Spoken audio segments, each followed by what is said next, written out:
What's going on, guys? It's your boy John the Liquidator coming back with another video. There's a lot of conversation going on around the league and on social media about Shedeur Sanders being forced to compete for QB1. Guys, for this one here, we got to go all the way up to Cleveland, and we're going to jump right into this one, man.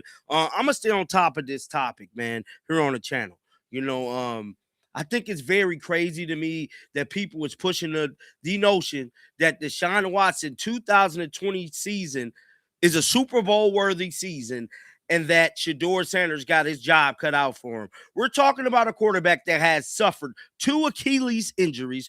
We're talking about some stats from 6 damn years ago, and we're talking about this guy being primarily the guy that's going to lead the Browns to the Super Bowl. Bro, how come when it comes to Shedeur Sanders, and that's why we got to make videos like this, bro. We have to talk about the narrative that is being painted.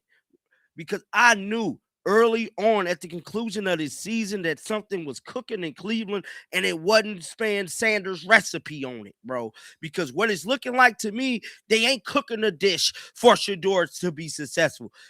It's a good reason why all of these Deshaun Watson articles is coming out, all these Deshaun Watson videos coming out from all of the Cleveland media people.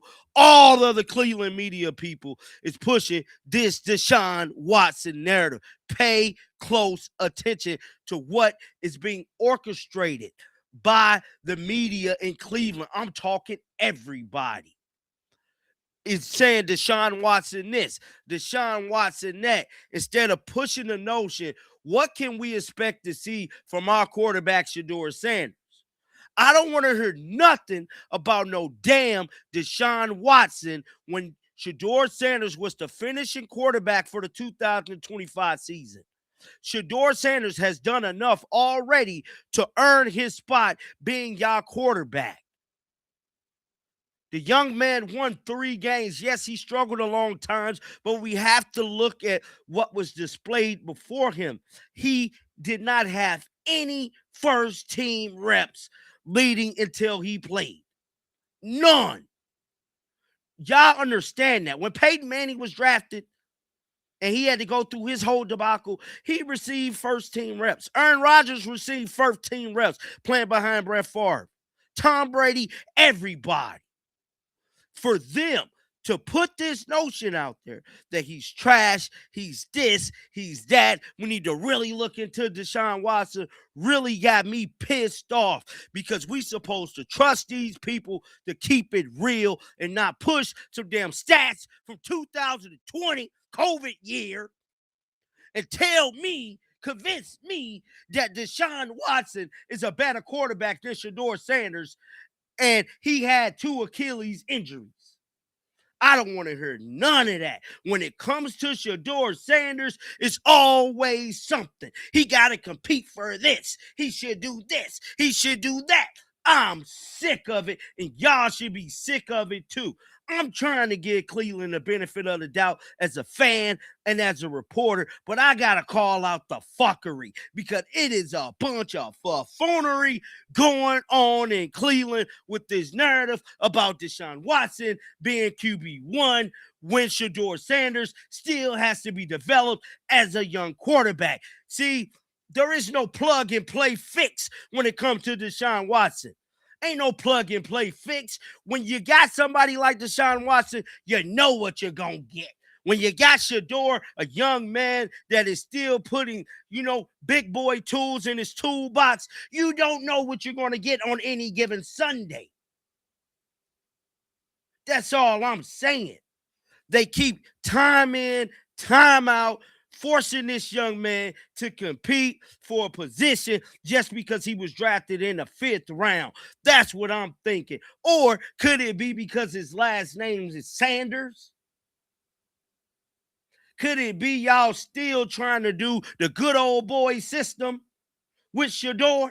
And you know what I'm talking about?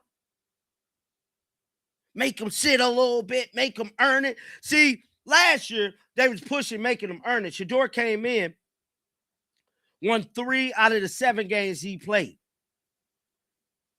Now, granted, they ain't pushing the Dylan Gabriel narrative. They ain't doing that no more.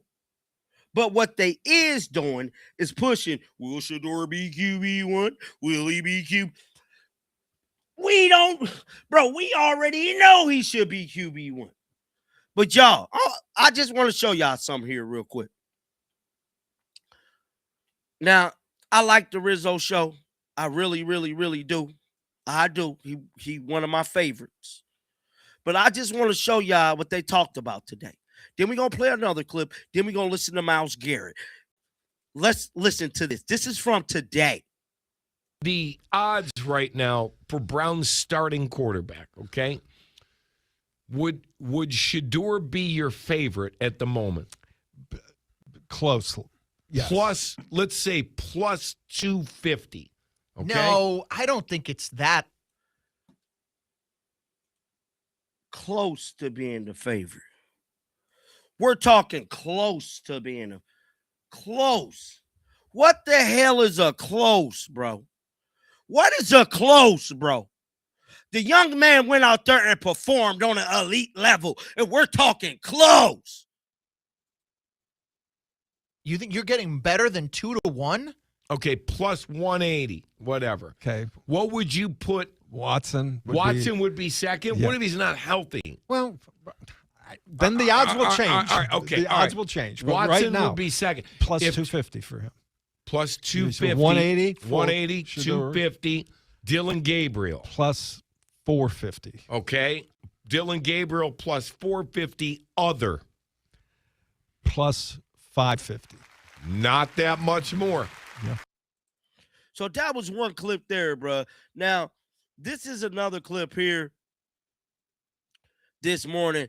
Now, I normally don't agree with this show, but bro kept it 100 on this one. He definitely did, because he tired of the shit too, and he worked for this year. If you don't have an off ramp to the quarterback thing because Dante Moore didn't come out and you won a couple of games at the end and you find yourself with the 6th pick instead of the 1st pick and you're not going to be the team that selects Fernando Mendoza, why wouldn't you nip all that speculation in the rear end before it could even start?